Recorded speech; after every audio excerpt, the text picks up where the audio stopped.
ధ్యాన మిత్రులందరికీ నమస్కారం. 41 రోజుల పాటు 41 మంది గురువుగార్ల గురించి తెలుసుకుంటూ చేసే ఈ ప్రయాణంలో, ఈరోజు మనం 11వ రోజులోకి అడుగుపెట్టాం మై డియర్ ఫ్రెండ్స్. మరి 11వ రోజులోకి మీ అందరికీ స్వాగతం. ఈరోజు మనం నేర్చుకోబోయే, మరొక్కసారి గుర్తు చేసుకోబోయే గురువుగారు మహానుభావులు శ్రీమద్ విరాట్ పోతులూరి వీరబ్రహ్మేంద్ర స్వామివారు. మరి నాకు పోతులూరి వీరబ్రహ్మేంద్ర స్వామి గారి గురించి ఎప్పుడు తెలుసంటే, చిన్నప్పుడు ఆయన కాలజ్ఞానం గురించి, ఆయన చరిత్ర సినిమా వచ్చింది. ఆ సినిమా అమ్మ వాళ్ళందరూ చూస్తుంటే బాగా చిన్నప్పుడు వాళ్ళతో పాటు ఆ టీవీలో చూసిన జ్ఞాపకం. ఆ తర్వాత మళ్ళీ పోతులూరి వీరబ్రహ్మేంద్ర స్వామి గురించి ఎప్పుడు తెలుసంటే, గురువుగారు బ్రహ్మర్షి పితామహ సుభాష్ పత్రి గారు. ఆయన కాళికాంబ సప్తసతి అని వీరబ్రహ్మం గారు రాసిన 700 శ్లోకాలున్నాయి. భగవద్గీతలో ఎలాగైతే 700 శ్లోకాలుంటాయో, అలాగే వీరబ్రహ్మేంద్ర స్వామి వారు రచించిన కాళికాంబ సప్తసతిలో కూడా 700 శ్లోకాలుంటాయి. ఆ శ్లోకాలు ఎంతో అద్భుతంగా ఉంటాయి. అనంతమైన జ్ఞానం అందులో ఉంది. అంత ఆధ్యాత్మికత గురించి, ఆస్ట్రల్ ట్రావెల్ గురించి, చక్రాస్ గురించి, అహింస గురించి, ధ్యాన విధానం గురించి, మన మొత్తం ఆధ్యాత్మిక సంబంధించిన అన్ని ఆచారాల గురించి, యంత్ర మంత్ర తంత్రాల గురించి, మొత్తం అన్ని రకాల వాటి మీద టాపిక్స్ మీద పద్యాల రూపంలో ఎంతో జ్ఞానం ఆయన ఆ శ్లోకాల రూపంలో ఇచ్చారనమాటండి. 700 శ్లోకాలు దాన్నే కాళికాంబ సప్తశతి అంటారు. మరి ఆ శ్లోకాల్ని చాలా చక్కగా ట్యూన్ కట్టి గురువుగారు పాడుతూ ధ్యానం చేయించేవారు. ఆహ్, అప్పుడు గురువుగారి నోటి నుంచి ఆ కాళికాంబ సప్తశతి విన్న తర్వాత మళ్ళీ అది వీరబ్రహ్మం గారు రాసారని తెలుసుకొని మళ్ళీ అప్పుడు ఆయన గురించి కొంచెం తెలుసుకోవడం జరిగింది. ఆ విధంగా చిన్నప్పుడు తర్వాత గురువుగారి ద్వారా వీరబ్రహ్మేంద్ర స్వామి వారు నాకు పరిచయమయ్యారు ఈ లైఫ్‌లో. అయితే ఈ వీరబ్రహ్మేంద్ర స్వామి ఎంత అద్భుతం అంటే అండి, ఆయన సంసార జీవి. ఆయన పెళ్లి చేసుకున్నారు, పిల్లల్ని కన్నారు, చేతి వృత్తులు చేసుకుంటూ ఆ కుటుంబాన్ని పోషిస్తూ ఉన్నారు. అలా ఉంటూనే ఎంతో అద్భుతంగా సంసారాన్ని, నిర్వాణాన్ని కలగలిసి ఎలా జీవించాలో మనకి లాహిరి మహాశయులు వారిలాగా మనకి ఇక్కడ మనకి తెలిసిన దగ్గరలో అయితే గనక తెలుగు రాష్ట్రాల్లో పుట్టిన ఆయన చక్కని ఆహ్, ఎవరంటే మనకి శ్రీమద్ విరాట్ పోతులూరి వీరబ్రహ్మేంద్ర స్వామి అనమాటండి. అంతేకాదు ఆయన సజీవ సమాధి చెందారండి. ఇప్పటికీ కూడా ఆయన బ్రతికే ఉన్నారు. సజీవ సమాధిలో వాళ్ళు ఎప్పటికి చనిపోరనమాట. వాళ్ళు చిరంజీవులుగా ఆ సమాధి లోపల ఇంకా జీవించే ఉంటారు. మరి ఆయన జీవితంలోని కొన్ని విశేషాలను తెలుసుకుందాము. ఇప్పటికీ ఆయన అలా తన శక్తిని, తన జ్ఞానాన్ని, తన ఆశీర్వాదాన్ని, తన యొక్క సందేశాన్ని తన సమాధి నుంచి ఇస్తూనే ఉన్నారనమాట. మరి ఆయన 17వ శతాబ్దంలోని వారుగా చెప్తున్నారండి. ఆహ్, కొన్ని కొన్ని డీటెయిల్స్ మేబీ ఆ ఊరు పేర్లు గాని, చిన్న చిన్న పేర్లు గాని నాకు తెలిసినంతలో నేను చెప్తున్నాను. ఎవరి చరిత్రలో అయినా కొంచెం అటు ఇటుగా అవ్వచ్చు. కానీ ముఖ్యమైన ఉద్దేశ్యం ఏంటంటే, ఆ గురువుగారి గురించి, ఆయన చరిత్ర గురించి, ఆయన చెప్పిన జ్ఞానాన్ని గురించి తెలుసుకోవాలన్న తపన. ఒకసారి గుర్తు చేసుకోవాలన్న తపన అంతే. కాబట్టి పేర్లు కొంచెం ఏమన్నా అటు ఇటుగా ఉంటే క్షమించగలరు. సో, ఆయన 17వ శతాబ్దంలోకి చెందినవారని చెప్తారనమాట. 17వ శతాబ్దంలో అప్పటి సమయంలో ముస్లిం పాలన అప్పుడే మొత్తం ముస్లిమ్స్ అంతా దేశాన్ని ఆక్రమించుకుని, ఆ ముస్లిం పాలన, నిరంకుశత్వము, హింస బాగా ప్రబలిన ఆ సమయం అనమాటండి. అందరికీ భవిష్యత్తు పట్ల భయం, నిరంకుశత్వం ఇవంతా ఎక్కువగా ఉండి, కుల విభేదాలు అవన్నీ చాలా ఎక్కువగా కుల విభేదాలుండడం, అంటరానితనం గురించి, అలాగే మూఢనమ్మకాలు, ఇంకా చెప్పాలంటే దురహంకారం ఎక్కువగా ఉండడం, దొంగ స్వామీజీలు తయారయ్యి ప్రచారాలు చేయడం. అలాంటి సమయంలో మరి పోతులూరి వీరబ్రహ్మేంద్ర స్వామి గారు ఉద్ధరించడానికి ఆయన జన్మించారు. ఎంతోమంది మహానుభావులు, ఎందరో మహానుభావులు. మరి పోతులూరి వీరబ్రహ్మేంద్ర స్వామి వారు ఆయన తల్లిదండ్రులెవరంటే ప్రకృతాంబ పరిపూర్ణాచార్యుల వారు. ఆయన పేరు చిన్నప్పుడు పేరేంటంటే వీరభట్లాచార్యుల గారు. అసలైన పేరు. వీరబ్రహ్మేంద్ర స్వామిగా తర్వాత ప్రఖ్యాతి చెందారు. అయితే ఆయన పుట్టిన తర్వాత చిన్నప్పుడే వాళ్ళ నాన్నగారు చనిపోవడం జరిగింది. వాళ్ళ నాన్నగారు చనిపోయిన తర్వాత వాళ్ళని మైసూరు దగ్గరున్న పాపాగ్ని మఠానికి చెందిన పాపాంబ వీరభోజాచార్యుల వారు వాళ్ళిద్దరూ దత్తత తీసుకొని వాళ్ళు పెంచుకోవడం మొదలుపెట్టారనమాటండి. పెంచుకోవడం మొదలుపెట్టారు గానీ, పెంపుడు తండ్రి గారు కూడా చాలా త్వరగానే చనిపోయారు. పాపాంబ గారే ఆయన్ని పెంచుతారు. ఆయన్ని పెంచుతారు. చిన్నప్పటి నుంచి కూడా ఆయన పట్ల ఎంతో గౌరవము, ప్రేమ ఎంతో ప్రేమ చూపిస్తారనమాట పెంచిన తల్లయిన. అయితే ఎంతో కాలం తల్లి దగ్గర కూడా ఆయన ఉండరు. చిన్నప్పుడు కొన్ని రోజులుంటారు. చిన్నప్పుడే చేతి వృత్తులు అన్నీ కూడా బాగా నేర్చుకుంటారు.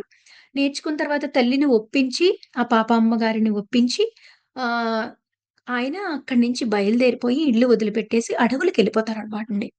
అడవులకెళ్ళిపోయిన తర్వాత ఆయన అక్కడ ఎంతో, ఎంతో సాధన చేశారు. ఆ సాధనకి సంబంధించిన డీటెయిల్సు ఏ అడవులకి వెళ్లారు, ఆ డీటెయిల్స్ అయితే నాకు తెలీదు గానీ, అడవులకి వెళ్లారు. ఎంతో సాధన చేశారని తెలిసిందనమాట. అయితే ఆ తర్వాత ఆయన పెద్దయిన తర్వాత మళ్ళీ ఎప్పుడు అంటే కర్నూలులో బనగాలపల్లిలో అచ్చమాంబ అనే ఆవిడ దగ్గర అక్కడ కలిసారనమాట. అంటే కర్నూలు బనగాలపల్లి వచ్చి అచ్చమాంబ గారి దగ్గర నేను ఆవిడకి చాలా పశువులున్నాయి. మీ పశువులని నేను కాస్తాను. పశువుల కాపరి కింద ఉంటాను అని చెప్పేసి అలాగ పశువుల కాపరి కింద పనిలో చేరారు. చేరిన తర్వాత ఏం చేశారంటే అండి ఆయన అప్పటికే అడవులకెళ్ళి ఎంతో జ్ఞానం పొందిన మహాజ్ఞాని ఆయన. ఆయన మొహంలో తేజస్సు, కాంతి చూసి ఆ పని ఇచ్చారావిడ. ఇచ్చిన తర్వాత ఆయన ఏం చేసేవారంటే, ఒక కర్ర ఉంటది కదా! ఆవులనది అదుపు చేసి ఒక ప్లేస్‌లో ఉంచడానికి చెల్లాచెదరవ్వకుండా ఆ గేదెలని. ఆ కర్రని మంత్రించి వదిలేవారట. మంత్రించి వదిలితే ఆ కర్ర అలా గాల్లో తేలుతూ, చుట్టూ తిరుగుతూ అవెక్కడికి వెళ్ళకుండా వాటన్నిటిని చూసుకునేవట. చూసుకొని ఈయన మట్టుకు ఒక చోట కూర్చొని కాలజ్ఞానం రాసుకోవడం మొదలుపెట్టేవారట అప్పటికే. కాలజ్ఞానం ఆయన అలా ఎండలో కూర్చొని ఆ కర్రను మంత్రించి వదిలేసి ఆ కాలజ్ఞానం రాస్తూ ఉంటే, అప్పుడు ఆయన మీద ఎండ పడకుండా వెనకాల నుంచి 7 పడగల పామొచ్చి ఇలాగా ఆయనకి గొడుగు పట్టేదట. అదంతా అచ్చమాంబ గారు ఒకసారి చూసి ఆశ్చర్యపోయి, ఈయన సాధారణమైన వ్యక్తి కాదు అని తెలుసుకొని, ఆయనకి ఒక మఠాన్ని కూడా నిర్మించి ఇచ్చారు అచ్చమాంబ గారు. ఆయన మఠంలో కొన్ని రోజులు ఉన్నారు. అక్కడి నుంచి కొన్ని రచనలు చేశారు. ఆ తర్వాత అన్నాజయ అని చెప్పేసి ఆయన ప్రథమ శిష్యుడనమాటండి ఆయన బ్రాహ్మణ శిష్యుడు. ఆయనకి ఆ మఠాన్ని అప్పచెప్పారు. అప్పచెప్పి అక్కడి నుంచి కడప జిల్లా కందిమల్లయ్యపల్లికి వచ్చారు. ఆ కడప జిల్లా కందిమల్లేపల్లికొచ్చిన తర్వాత ఆయన వివాహం చేసుకోవడం జరిగింది. వివాహం చేసుకున్న వారు గోవిందమ్మ గారు. ఆవిడ కూడా ఎంతో మహానుభావురాలు. గోవిందమ్మని వివాహం చేసుకున్న తర్వాత వడ్రంగి పని, కుమ్మరి పని ఈ పనులన్నీ ఆయనకి చేతి వృత్తులన్నీ చిన్నప్పుడే నేర్చుకున్నారు. ఆ పనులన్నీ చేసుకుంటూ ఆయన సంసార జీవితాన్ని గడుపుతూ 5గురు అబ్బాయిలు, ఒక అమ్మాయి మొత్తం 6గురు సంతానం వాళ్ళకున్నారు. చివరి వరకు కూడా ఆయన సంసార జీవితంలోనే సన్యాసాశ్రమం తీసుకోలేదనమాట. సంసార జీవితంలో ఉంటూనే ఆయన సాధన చేశారు. అలాగా పిల్లలందరూ పుట్టిన తర్వాత మళ్ళీ ఆయన దేశ పర్యటనకు కూడా వెళ్తారనమాట. దేశం అంతా కూడా తిరిగొస్తారు. అయితే వచ్చిన తర్వాత మళ్ళీ కందమల్లేపల్లిలోనే దేశాటనంతా అయిన తర్వాత ఆయన మఠాన్ని నిర్మించారనమాట. అయితే ఆయనకి ఎంతో, ఎంతో మంది శిష్యులనమాటండి. ఎంతో మంది శిష్యులు. ఆయన కుల మత భేదాలకు అతీతంగా అప్పట్లో కుల వ్యవస్థ, ఆంట్రాంతనమని, మతాలు ఇవన్నీ చాలా చాలా స్ట్రాంగ్ పిల్లర్స్ అనమాటండి అప్పుడు. అవి అధిగమించడం అంటే మాటలు కాదు. ఆయన అవి అధిగమించి మొత్తం అందరికీ కూడా ఆయన దీక్షనివ్వడము, ఉపదేశం ఇవ్వడం చేసేవారనమాటండి. అన్ని కులాల నుంచి, మతాల నుంచి ఆయనకి సిద్ధయ్య అని చెప్పి ఒక శిష్యుడుండేవాడనమాట. ఆయనైతే ముస్లిము. ఆళ్ళ అమ్మగారి పేరు ఆదాంబ అండ్ బీరు సాహెబ్ వాళ్ళ తండ్రి గారి పేరు. వాళ్ళ అమ్మ, నాన్నగార్లకి అభ్యంతరం ఉండేది. మళ్ళీ అలాగే మన ఆహ్, వీరబ్రహ్మేంద్ర స్వామి పిల్లల్లో ఒకళ్ళకి అభ్యంతరం ఉండేది. ఆ ముస్లింని తీసుకోవడానికి. సమాజంలో ఎన్నో అభ్యంతరాలుండేయి. ఎన్ని అభ్యంతరాలున్నా సరే, వాళ్ళిద్దరిని కలవకుండా ఎవ్వరూ ఆపలేకపోయారనమాట. ఆయన వచ్చి వీరబ్రహ్మేంద్ర స్వామికి శిష్యుడిగా మారిపోయాడు. అలాగే అన్ని కులాల నుంచి దేవుడు అందరిలోనూ ఉన్నాడు. ఈ కులము, ఆ కులమనే సంబంధం లేదు అని చెప్పేవారనమాట.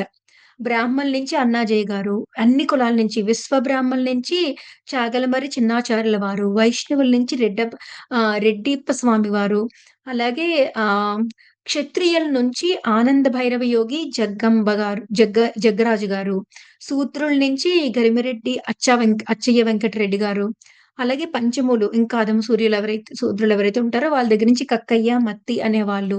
ముస్లింలో అయితే షేక్ అయ్యర్ సాహెబు, సిద్ధప్ప మొత్తం వీళ్ళందరూ అన్ని కులాల్లో, అన్ని మతాల్లో, అన్ని సామాజిక వర్గాల్లో ఈయన శిష్యులు ఉండేవారనమాటండి. ఆయన ఎన్నో తత్వాలు నేర్పారండి. అప్పట్లో ఒక పాటలాగా, పొయెమ్‌లాగా ఒక వర్సెస్ లాగా పాడుకోవడానికి వీలవుతాయన్నమాట ఆ తత్వాలు. పాడుకోవడానికి వీలయ్యే తత్వాలవ్వడం వల్ల, మొత్తం అందరి నోట్లోనూ బ్రహ్మం గారి తత్వాలే ఇంక ఆ నోట, ఆ నోట, ఆ నోట మొత్తం నలుచెరుగులా ఆయన తత్వాలు ఎంతగా విస్తరించాయంటే, అంతగా విస్తరించాయన్నమాట. సో, అలాగా ఆయన తత్వాల ద్వారా అన్ని కులమత భేదాల్ని, అలాగే అహింసని చెప్పారు. అందరిలోనూ దైవం ఉందని చెప్పారు. అందరూ సంసారంలో ఉంటూ ధ్యానం చేసుకోండని చెప్పి ఆయన ఎవరికీ సన్యాసాశ్రమం ఇవ్వలేదు. అందరికీ సంసారంలో ఉండి ధ్యానం చేసుకోమని చెప్పారు. ఆయన చేసిన ఎంతో గొప్ప సేవ ఉందనమాటండి. అయితే అదంతా అయిన తర్వాత బ్రహ్మం గారు లాస్ట్‌లో కూడా ఏం చేస్తారంటే అండి, జీవ సమాధి అవ్వడానికి డిసైడ్ అయ్యారు. ఆయన జీవితం అయిన తర్వాత కూడా.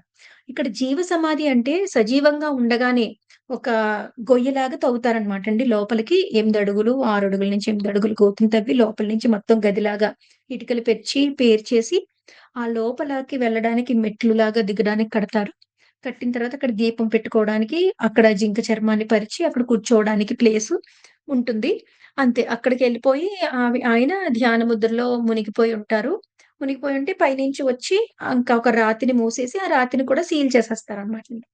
ఇంకా లోపలే ఉంటారాయన. ఆయన లోపలికి వెళ్ళేటప్పుడు కూడా ఆయన చెప్తారనమాటండి. గోవిందమ్మ గారికి, వాళ్ళ వైఫ్‌కి ఏమని చెప్తారంటే, "నేను సజీవంగా ఉంటాను. నేను ఇప్పుడప్పుడే ఎప్పుడూ చనిపోను. ఎప్పటికి చనిపోను. కాబట్టి నేను సజీవ సమాధి అయిపోయిన తర్వాత సమాధిలోకెళ్ళిపోయిన తర్వాత కూడా నువ్వు పసుపు, కుంకుమలు తీయక్కర్లేదు. అలాగే నీ పువ్వులు, గాజులు ఏమీ అప్పట్లో ఆచారం బాగా స్ట్రాంగ్ ఉండేది కదా! నువ్వవేమీ తీయనవసరం లేదు. నువ్వు సుమంగలిగానే ఉండి కొనసాగాలి" అని చెప్పారనమాట. ఆవిడ కూడా అలాగే ఉండి కొనసాగడం జరిగింది. అయితే వీరబ్రహ్మేంద్ర స్వామి గతించి అలాగా జీవ సమాధిలోకి వెళ్ళిపోయిన తర్వాత సజీవ సమాధిలోకి 11 నెలల తర్వాత ఈ చుట్టాలు వాళ్ళు వీళ్ళు మొత్తం అందరూ కలిపి రకరకాలుగా అవమానించడము. ఆయన చనిపోయారు, లేరు. అయినా సరే మీ అమ్మగారు ఇవన్నీ పెట్టుకుంటున్నారు అని చెప్పడము. అవన్నీ చెప్పడంతో ఆహ్, ఆ కొడుకు ఒకాయన ఏం చేస్తారంటే చూడలేక ఆహ్, తట్టుకోలేక వాళ్ళ మాటల్ని వాళ్ళ అమ్మగారితో చెప్తారనమాట. లేదు మీ నాన్నగారు ఉన్నారు. ఆయన చెప్పారంటే ఉంటారని చెప్తారావిడ. అప్పుడు వాళ్ళ అమ్మగారు పడుకున్న తర్వాత కూడా ఆయన ఏం చేస్తారంటే వెళ్లి ఆ సమాధి యొక్క పలకని కదిపి తీశారటండి మళ్ళీ. అది అక్కడ గ్రంథాల్లో కూడా రాయబడిందంట. తీస్తే అక్కడ ఆయన అదే కాంతితో అలాగా ధ్యాన ముద్రలో అక్కడ వెలుగుతున్న దీపంతో అట్లానే ఉన్నారంట. ఉండి ఆయన అది తీసి చేసినందుకు గాను శిక్షగా నీకు పలానా కొండ మీదకి వెళ్ళిపోయి 12 సంవత్సరాలు తపస్సు చేసి గాని నువ్వు కొండ దిగి రాకూడదు. వెళ్లి 12 సంవత్సరాలు అప్పుడే నీ అపరాధానికి, దోషానికి నివృత్తి అవుతుందని చెప్పారట. ఆయన కొడుకు ఒకాయన అలాగే వెళ్లి మొత్తం 12 సంవత్సరాల పాటు ఆ తపస్సు చేసి వచ్చినట్టుగా చెప్తారనమాట. అలాగే ఆయన సజీవ సమాధి చెందే ముందు ఈ సిద్ధయ్య ఎవరైతే ఉన్నారో బాగా క్లోజ్ శిష్యుడు ఆ ముస్లిం ఆయన. ఆయన ఆయనుంటే ఇంకా సజీవ సమాధిలోకి వెళ్ళనివ్వడనమాట గురువుగారిని. అంత భక్తి ఆయనకి. ఆయన వదిలిపెట్టడు. అందుకని ఏం చేశారంటే, ఆయన "నువ్వు పువ్వులు తీసుకురా" అని చెప్పేసి ఎక్కడికో పంపించేసి, ఆయనొచ్చేలోగా సజీవ సమాధి అయిపోతారనమాట. అయిపోతే ఆయనింకా తట్టుకోలేక నేను చనిపోతానని చెప్పంటే, అప్పుడు ఆ సమాధిలోంచి మళ్ళీ ఆయన మాటలు వినిపించి, "సిద్ధయ్య ఇది కాదు నువ్వు చేయాల్సింది. నువ్వు వెళ్ళి, వెళ్ళి పెళ్లి చేసుకొని, సంసారంలో ఉంటూ నేనేదైతే చెప్పానో అది సాధన చెయ్యి" అని చెప్పి, మొత్తం అలాగా ఆయన ఎప్పుడైతే గైడ్ చేశారో, మళ్ళీ సిద్ధయ్య గారు కూడా వెళ్ళి, ఆయన కూడా పెళ్లి చేసుకొని, సంసారంలో ఉంటూనే ఎంతో సాధన చేస్తారనమాట. నాకు తెలిసి ఆ సిద్ధయ్య గారు కూడా సజీవ సమాధి అయినట్టు చెప్తారు.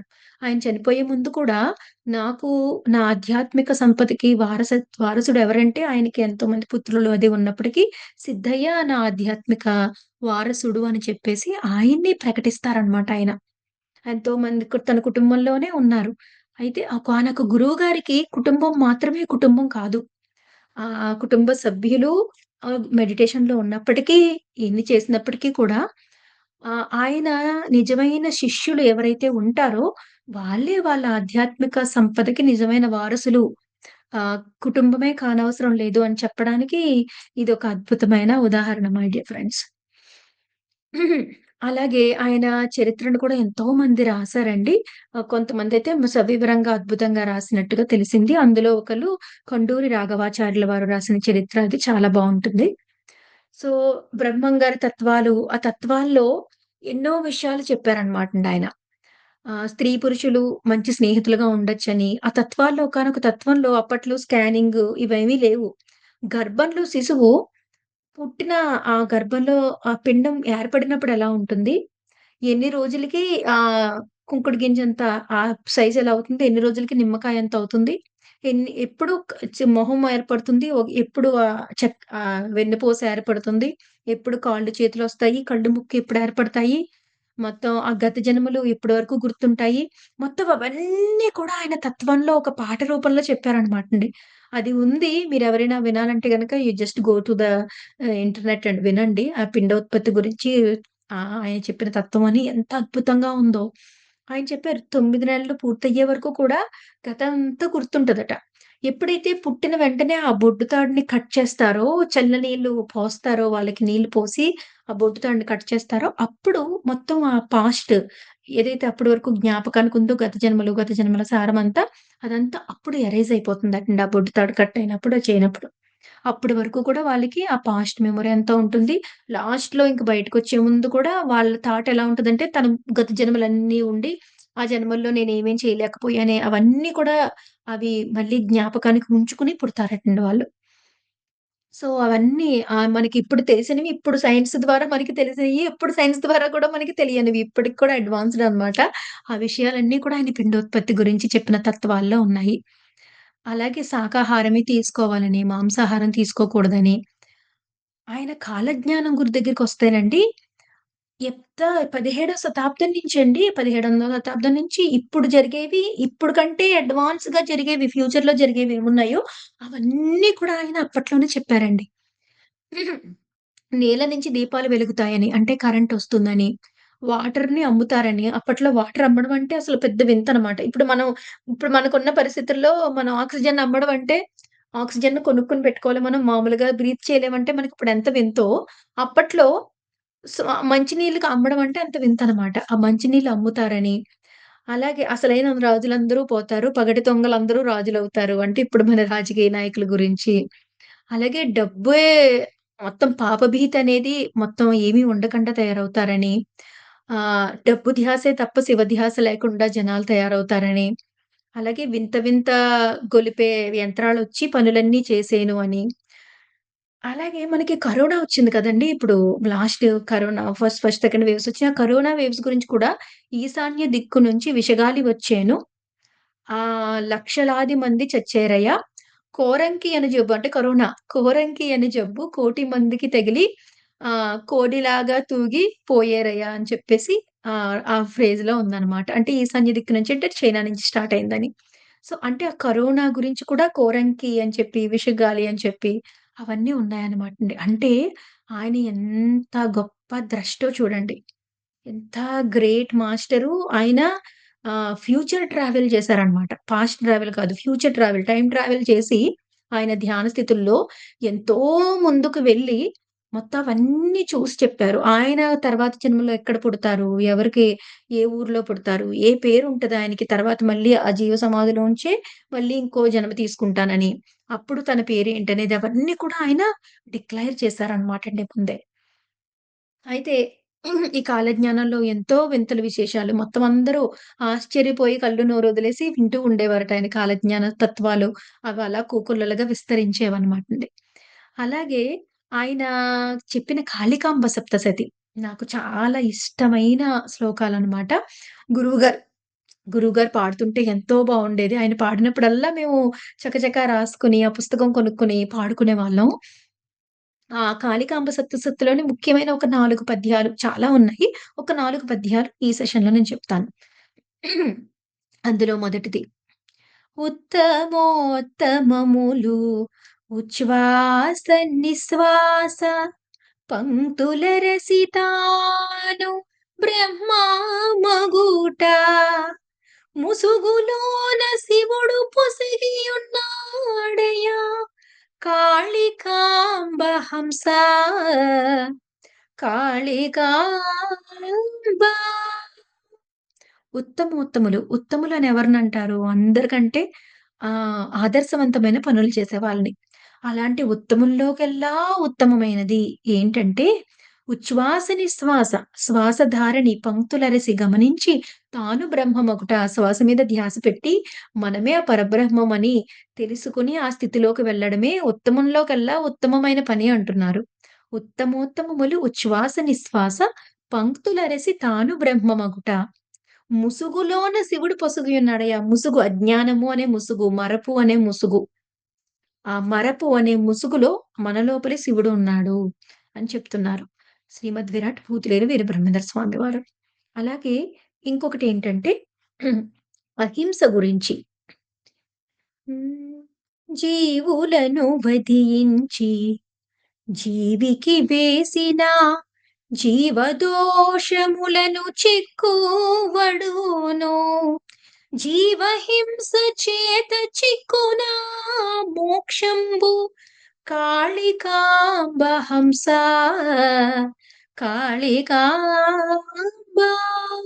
జీవులను వధించి జీవికి వేసిన అవి జీవాలే. వాటిని చంపేసి ఈ జీవిలో వేస్తే జీవ దోషముల్లో, పాపముల్లో చిక్కుకుంటారు.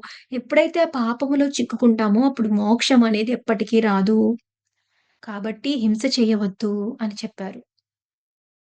చూడండి ఎంత అద్భుతంగా చెప్పారో. ఆ మానవ జీవిత పరమార్థమే మోక్షము. ఆ మోక్షం అనేది మీకు రాదు హింస చేస్తే అని చెప్పారనమాట.